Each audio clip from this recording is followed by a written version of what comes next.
The phone call came on a Thursday morning in late September.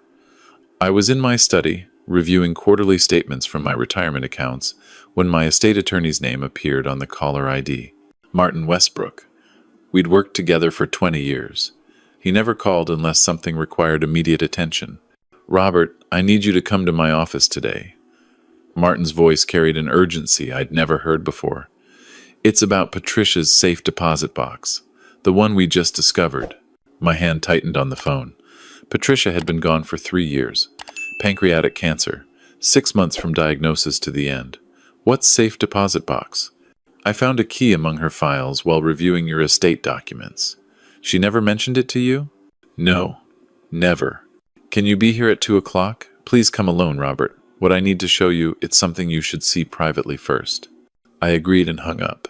Through my study window, I could see the Connecticut countryside turning autumn colors. The mansion Patricia and I had built together sat on 5 acres in Fairfield County. 40 years of marriage. 30 years running my dental practice. We'd built something solid, something lasting. Or so I thought. At 2 o'clock, I sat across from Martin in his downtown office. He placed a small envelope on his desk between us. Patricia's handwriting on the front.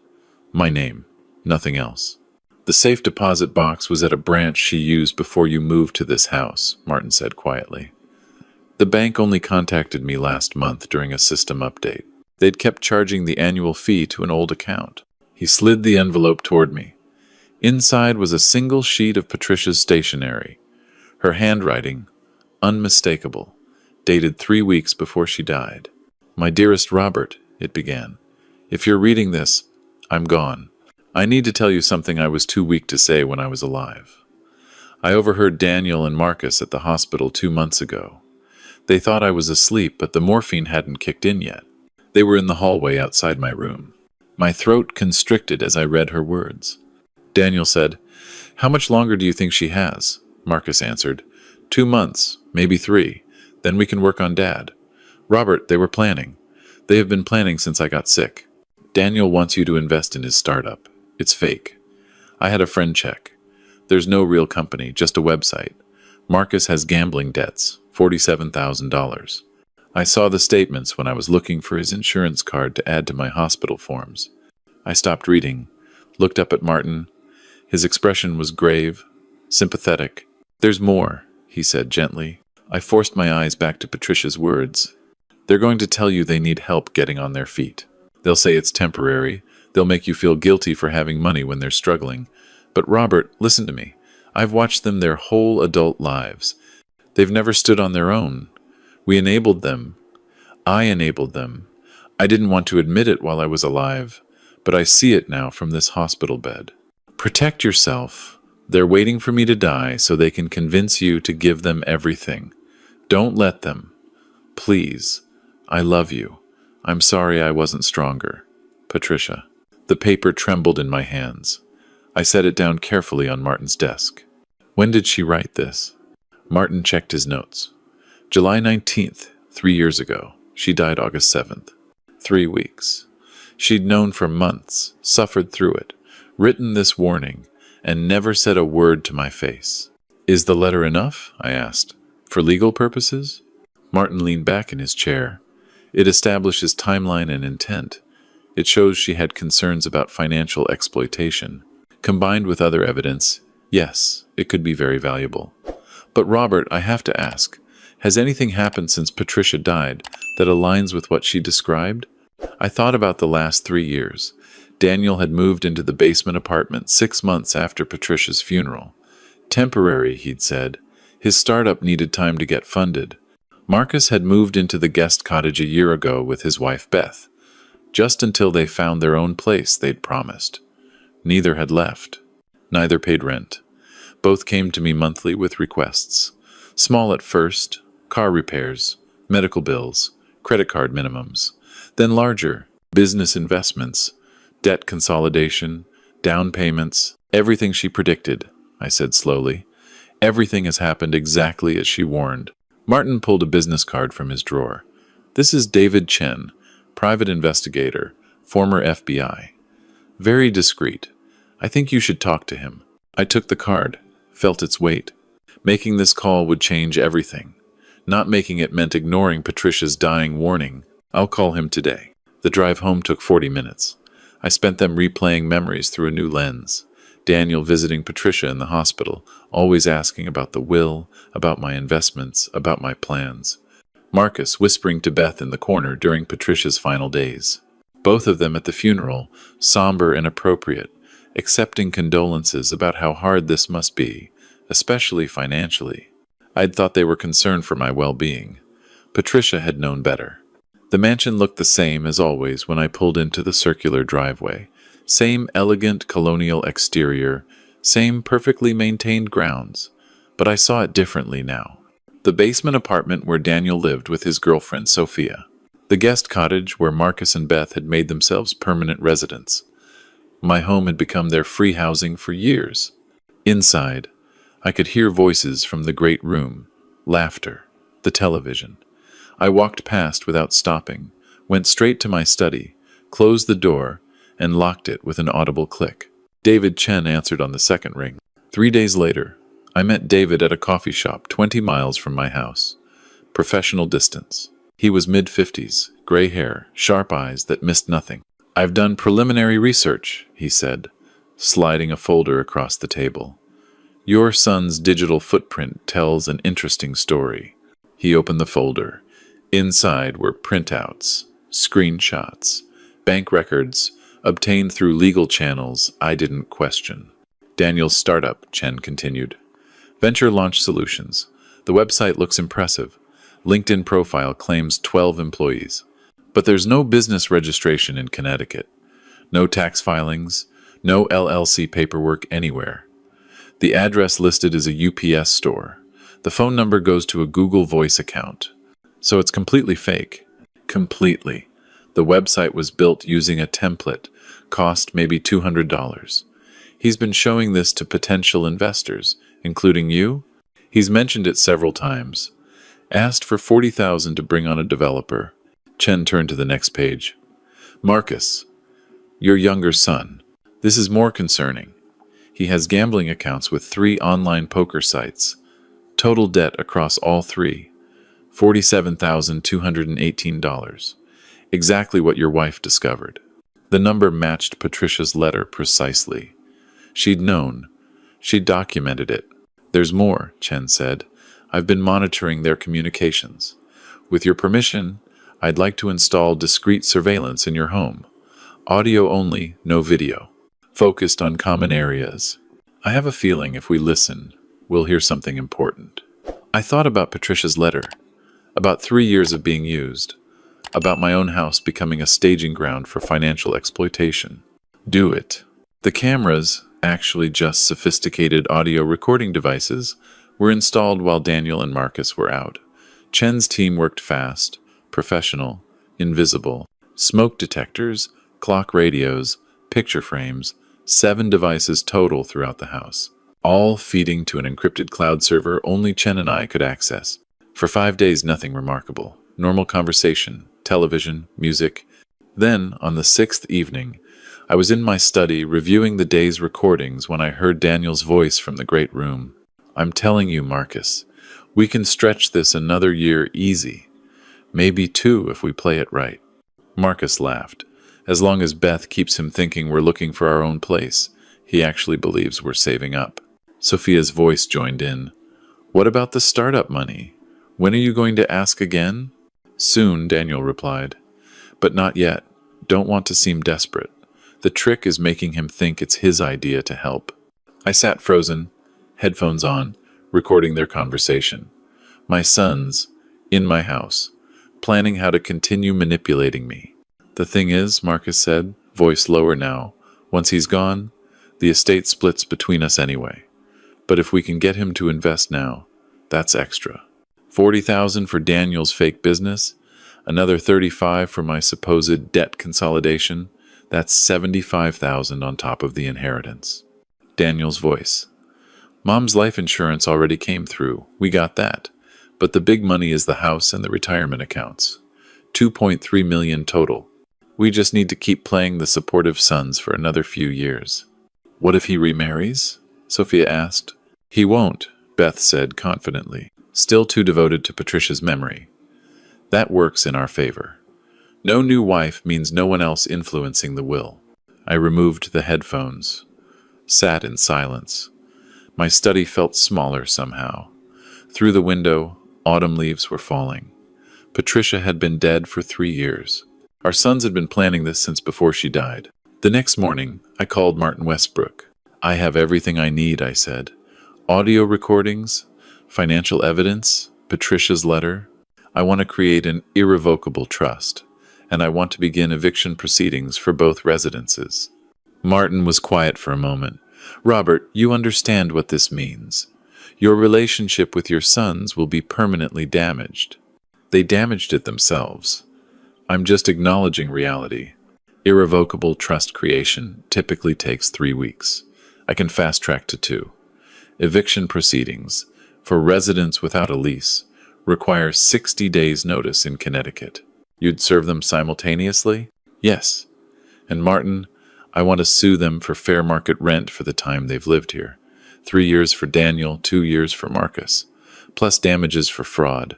That's aggressive, but justified. Based on comparable properties in your area, we could claim $90,000 in back rent. The recordings support fraud claims. Do it, all of it. I'll start the paperwork today. The trust documents arrived by courier 1 week later. I spent an evening reviewing every page. My mansion transferred to professional trust management. My retirement accounts similarly protected. Upon my death, everything distributed according to my exact instructions. Minimum required by Connecticut law to my sons, $5,000 each. The rest split between the American Cancer Society, the dental school where I'd taught, and a scholarship fund in Patricia's name. $2.3 million protected from the men who'd planned to exploit their father's grief. I signed everything. Scanned copies to Martin. Felt lighter than I had in 3 years. The eviction notices were prepared for both properties. Formal legal documents. 60 days to vacate. No negotiation. I chose a Sunday evening to serve them. Family dinner, I'd called it. First one since Patricia died. Daniel and Marcus both seemed pleased. Probably thought I was finally ready to open my wallet wider. They arrived at 6. Daniel with Sophia. Marcus with Beth. I'd prepared a simple meal. Roasted chicken, vegetables, salad. We ate with minimal conversation. They waited for me to bring up whatever had prompted this gathering. After dinner, I stood and retrieved 2 manila envelopes from the sideboard. Set one in front of Daniel, one in front of Marcus. What's this? Daniel opened his first. I watched his face drain of color as he read the heading. Notice of eviction. Legal language. 60 days. Mandatory. Dad, what? Are you serious? Marcus tore open his envelope. Started reading. Beth leaned over his shoulder, hand flying to her mouth. You have 60 days to find alternative housing. Both of you. The basement apartment and the guest cottage are my property. You've been living here without leases, without paying rent. It ends now. This is insane, Daniel stood abruptly. We're your sons. We're family. I pulled out my laptop, opened the audio file, pressed play. Their voices filled the dining room. Crystal clear. We can stretch this another year easy. $40,000 for Daniel's fake business. $2.3 million total. Keep playing the supportive sons. I let it play for 2 minutes. Watched their faces. Daniel went from red to white. Marcus couldn't meet my eyes. Sophia started crying quietly. Beth just stared at the laptop like it was a weapon. I stopped the recording. 3 years of planning, I said calmly. Planning how to exploit me. Planning how to drain the money your mother and I spent 40 years building. She knew. Patricia knew before she died. I pulled out her letter, read it aloud, every word. The hospital hallway, the overheard conversation, the warning. Mom wrote this? Marcus's voice cracked. 3 weeks before she died. She tried to protect me. Now I'm protecting what we built together. Dad, please. Daniel reached toward me. We can explain. I held up one hand. Stop. I've created an irrevocable trust. Everything I own is now protected. After my death, you'll receive the legal minimum, $5,000 each. Not a chint more. You can't do this, Beth said shrilly. We'll contest it. We'll fight. With what evidence? I looked at her coldly. The recordings prove fraud. Your gambling debts, Marcus. Your fake company, Daniel. Patricia's letter establishes my sound mind and her concerns. You'll lose. Sophia sobbed louder. Daniel put his hand on her shoulder, but his eyes stayed on me. Years of masks finally falling away. The eviction is legal, I continued. 60 days for both residences. If you're not out by then, I'll have the sheriff remove you. And I'm suing you both for 3 years of back rent. $90,000, based on fair market value. This is cruel, Marcus said quietly. We're your children. You stopped being my children when you started seeing me as a resource. You have 60 days. I walked out of the dining room, went to my study, locked the door. Behind me, chaos erupted, shouting, crying, furniture scraping. I sat at my desk and pulled up the trust documents. Everything signed, filed, secure. 10 minutes passed. Then someone knocked. Daniel's voice, controlled now, calculated. Dad, I know you're angry, but let's talk about this like adults. I didn't respond. We made mistakes. But that doesn't mean you have to destroy the family. I opened my laptop, started documenting the evening. Date, time, who was present, what was said, everything Martin might need. The knocking continued. Then Marcus. Dad, please. We'll pay rent. We'll do better. Just give us another chance. 60 days, I said loud enough to carry through the door. Footsteps retreating, more whispered argument. Then the front door slamming. 4 times. All of them leaving. I sat in my study until midnight. The house was silent. Mine again, or would be in 60 days. I thought about Patricia, about her letter, about the strength it must have taken to write those words while dying. I pulled up my email and wrote to Martin. Evening went as expected. They know about the eviction, the trust, the recordings, and the lawsuit. Please proceed with all legal action. His response came within minutes. On it. Well done, Robert. The next 8 weeks became a masterclass in psychological warfare. Daniel and Marcus tried everything. Week 1, they brought in family friends to mediate. I declined all meetings. Week 2, they had their lawyer send threatening letters about elder abuse. Martin responded with the recordings and Patricia's letter. Their lawyer withdrew. Week 3, Daniel attempted reconciliation. Showed up with flowers and apologies. I'm sorry, Dad. I was wrong. Can we start over? I accepted the flowers and closed the door in his face. Week 4, Marcus tried the illness strategy. Beth called claiming he'd had a heart episode from stress. I sent a fruit basket to the hospital. Didn't visit. Week 5, both of them staged a therapy intervention. Brought a counselor to the house uninvited. I called the police for trespassing. They left before officers arrived. Week 6, desperation. They offered to pay back rent. I forwarded the offer to Martin, who included it as evidence in the lawsuit. Admission of debt. Week 7, they stopped trying, started packing. I could hear them through the walls and floors. Boxes, tape, angry conversations. Beth screaming at Marcus. Sophia crying to Daniel. Week 8, I hired Chen's team again. This time for a different purpose. Install a complete security system. Cameras, motion sensors, panic buttons. I wanted documentation of everything on eviction day. The 60th day arrived on a cold November morning. I arranged for Martin and 2 sheriff's deputies to meet me at 9. We gathered in my driveway. Official, legal, final. Deputy Williams knocked on the basement apartment door. Daniel answered in sweatpants and a stained t-shirt. Behind him, the apartment looked ransacked. Half-packed boxes everywhere. Sir, this is a formal eviction. You have until noon to remove all personal belongings. After that, anything remaining becomes abandoned property. We need more time, Daniel said flatly. You've had 60 days. Noon is generous. At the guest cottage, Marcus opened the door before Williams could knock. Resignation on his face. Beth stood behind him, arms crossed, defiant. I know, Marcus said. We're leaving. By noon, Williams repeated. I watched from my study window as they loaded a U-Haul truck. Slow, deliberate movements. Daniel made multiple trips. Marcus argued with Beth over what to take. Sophia sat in their car, not helping. At 11:45, Daniel knocked on my door one final time. I opened it. We stood facing each other. "I hope you're satisfied," he said. "You've made your point. My point is that actions have consequences. You planned to exploit me. I protected myself. We're still your sons. You made a choice 3 years ago. When your mother was dying, you chose money over family. I'm just respecting that choice." His jaw clenched. "Fine. But don't expect us to be there when you need help. When you're old and alone." "I won't." He turned and walked away. Got in the U-Haul. Marcus followed in his sedan. Both vehicles disappeared down the driveway. My sons leaving my property for the last time. The deputies checked both residences. Empty. Williams handed me paperwork. "They're officially out. Call if they return without permission." After everyone left, I walked through the empty spaces. The basement apartment echoed. The guest cottage smelled like old takeout and stale air.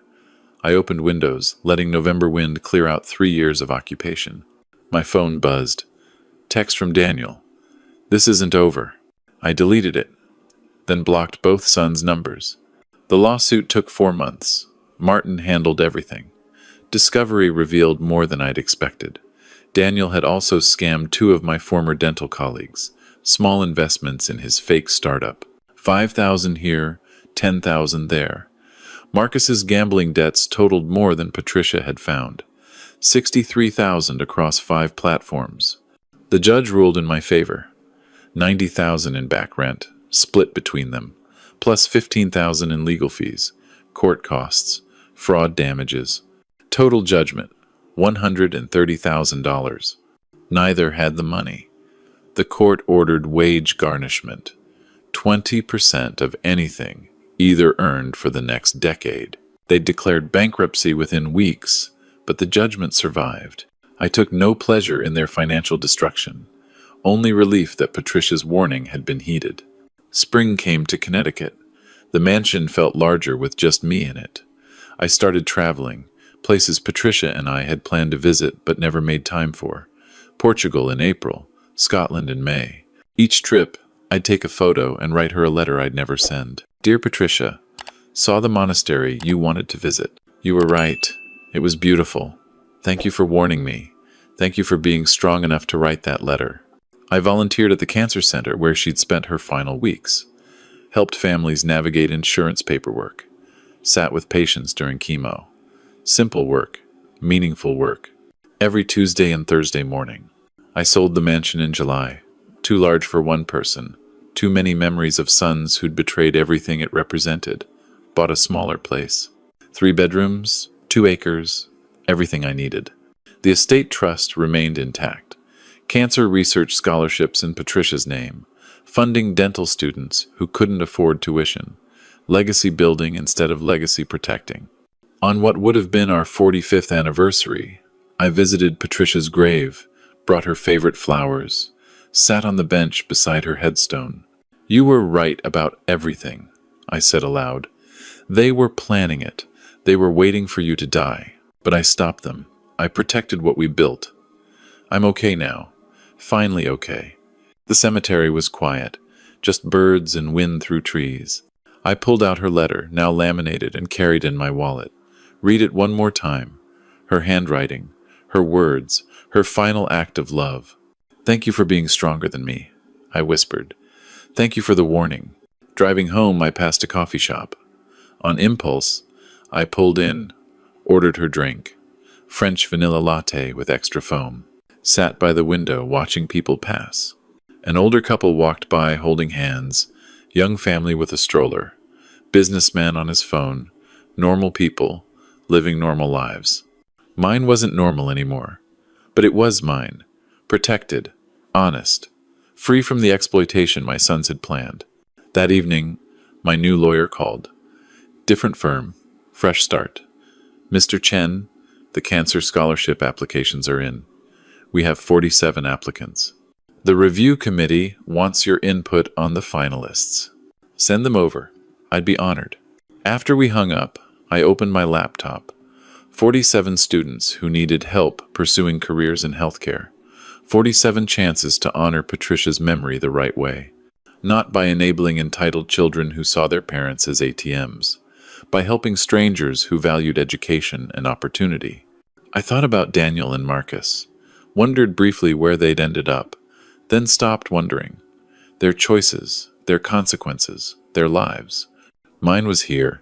Small house, volunteer work, travel, scholarship committees. Peace purchased at the price of family relationships that had been transactional from the start. Worth it. Completely worth it. Before bed, I wrote in the journal I'd started keeping. Document everything, Martin had advised. Good practice for legal protection and personal processing. Today marks 1 year since eviction day, I wrote.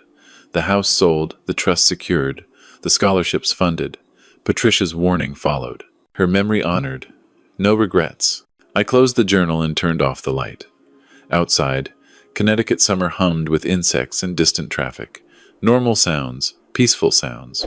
Sounds of a life reclaimed.